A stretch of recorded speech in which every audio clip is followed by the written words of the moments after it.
Hello everyone, welcome to Great Door. Today in Bio Special with Shelly Gulati. आज हम पढ़ने वाले हैं प्रोकैरियोटिक सेल के बारे में। प्रोकैरियोटिक सेल होता क्या है? A prokaryotic cell is a simple and small type of cell that does not have a true nucleus or other membrane bound organelles. All life forms with prokaryotic cells are unicellular organisms.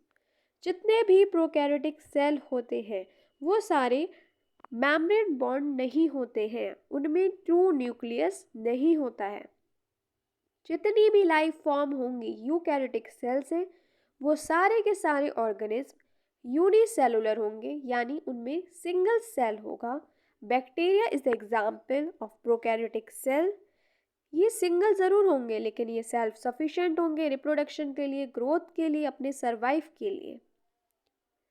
अगर हम बात करें prokaryotic cell के structure की तो इसका जो DNA होता है यानी जेनेटिक मटेरियल वो मिलता है न्यूक्लियोइड में।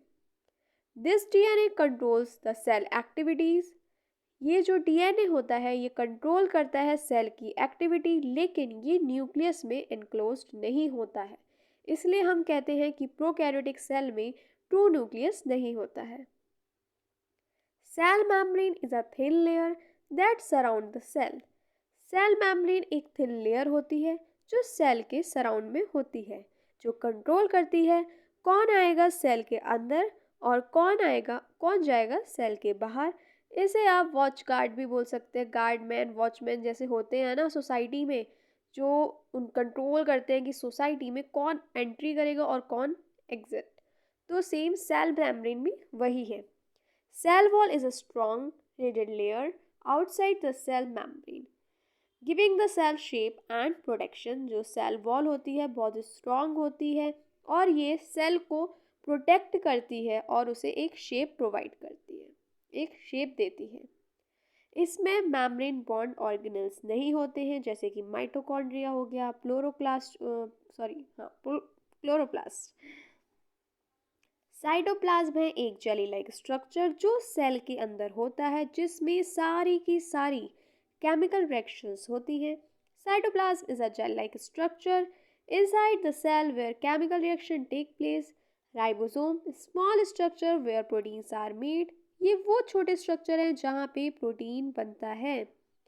इन सम सेल्स फ्लैजिला इज प्रेजेंट। कुछ सेल में फ्लैजिला प्रेजेंट होता है। फ्लैजिला एक टेल लाइक स्ट्रक्चर है जो मदद करता है सेल के मूवमेंट में।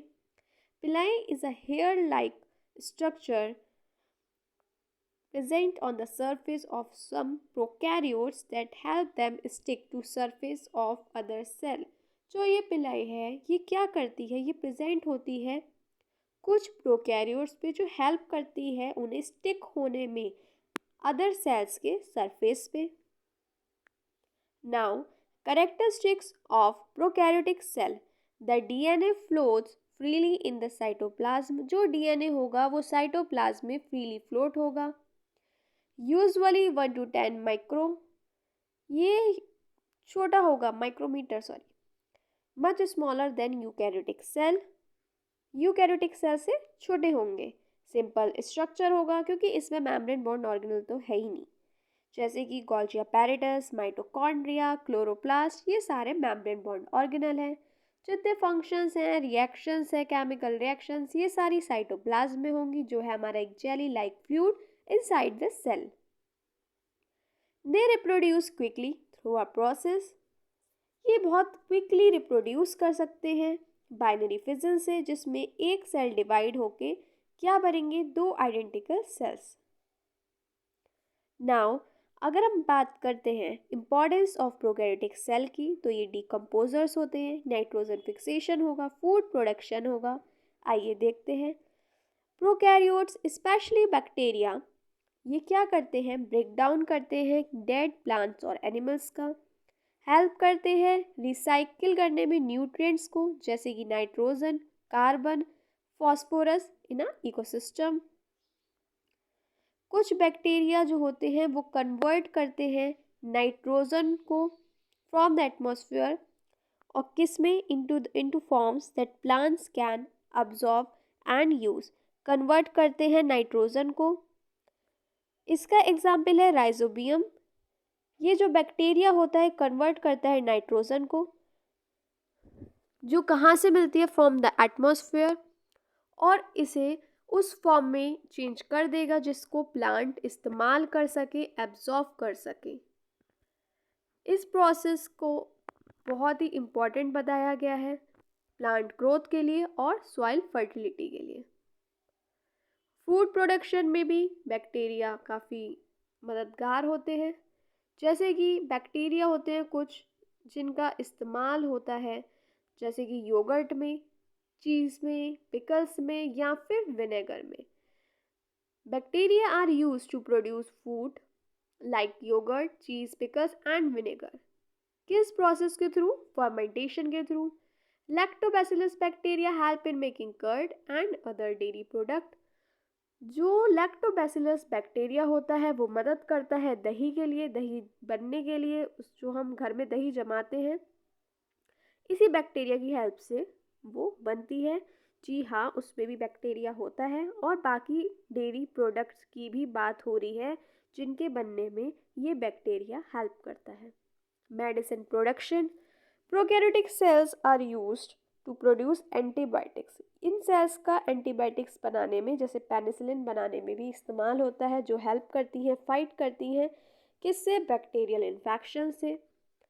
दे are also use in biotechnology to produce insulin and vaccine. Biotechnology में भी इसका इस्तेमाल होता है प्रोड्यूस करने में insulin and vaccine. Environmental cleaning. कुछ बैक्टीरिया ऐसे होते हैं जो ब्रेक करते हैं harmful substances in polluted environment. ये जो प्रोसेस है ये है बायो रिमेडिएशन। एग्जाम्पल की अगर हम बात करें तो oil spills can be cleaned using oil eating bacteria. Oxygen production. Cyanobacteria perform photosynthesis and release oxygen into the atmosphere. जो साइनोबैक्टीरिया होगा फोटोसिंथेसिस परफॉर्म करेगा और रिलीज करेगा ऑक्सीजन एटमॉस्फेयर में। Disease causers and study. कुछ प्रोकैरियोट्स ऐसे होते हैं जो डिसीज कॉज करते हैं, जैसे माइकोबैक्टीरियम ट्यूबरक्लोसिस, जो कॉज करता है tuberculosis. Study these bacteria help in understanding diseases and developing treatments. अच्छी लगी हो class? Then please like, share and subscribe. Thank you for watching.